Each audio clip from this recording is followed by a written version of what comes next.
احمد آقا بی زحمت اینا رو هم بزن به حسابم.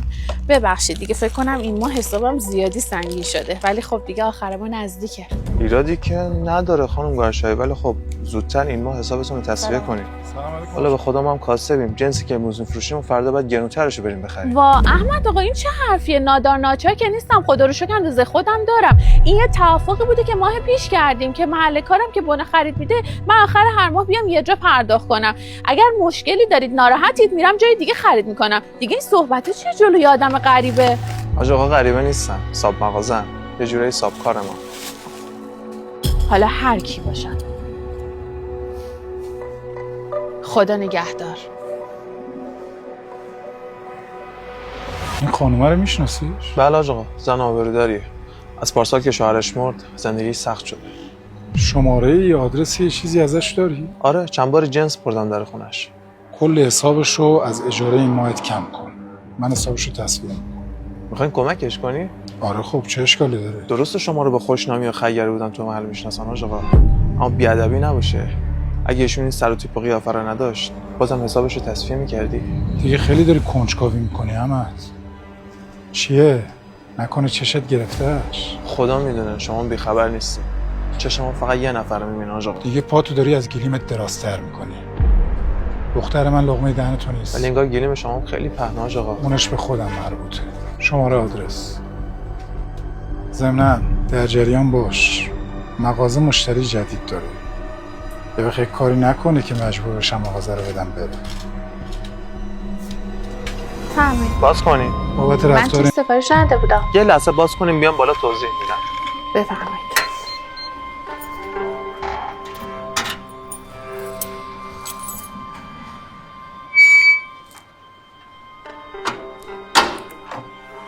بله. بفرمایید دهنتون رو شیرین کنید. برای عذرخواهی اومدم. عذرخواهی بابته. یکم حالم خوش نبود، باهاتون بد صحبت کردم.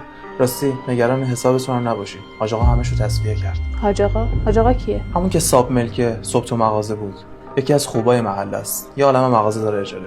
صبحی اومده بود اجارهش ازم بگیره که شما رو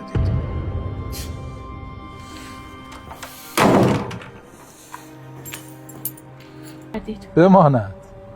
اومدم بهتون بگم شما دیگه هیچ حسابی با احمد ندارید. هر کاری چیزی داشتید هم میتونید رو من حساب کنید. این شماره من. جسارتاً چرا؟ چراش باشه بین من و خدای خودم. با اجازت.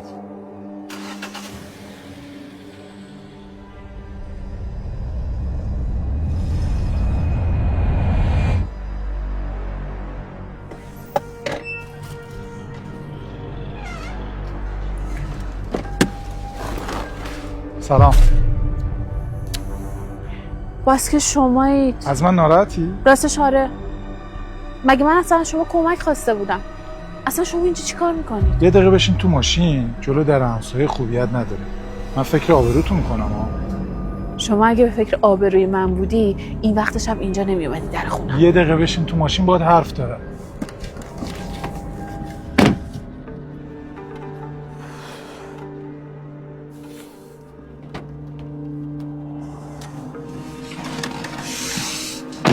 آفرین. دختر چرا اینقدر بد قلقی میکنی؟ آقا من نیتم خیره. اگرم اینجام به خاطر دلمه. حاج آقا مطمئنی نیتت خیره؟ اگه خیره این وقت شب جلو در خونه من چی کار میکنی ها؟ حاج آقا اگر من حسابم سنگینه و میخواین که یه جور دیگه پس بدم خب راحت بهم بگید.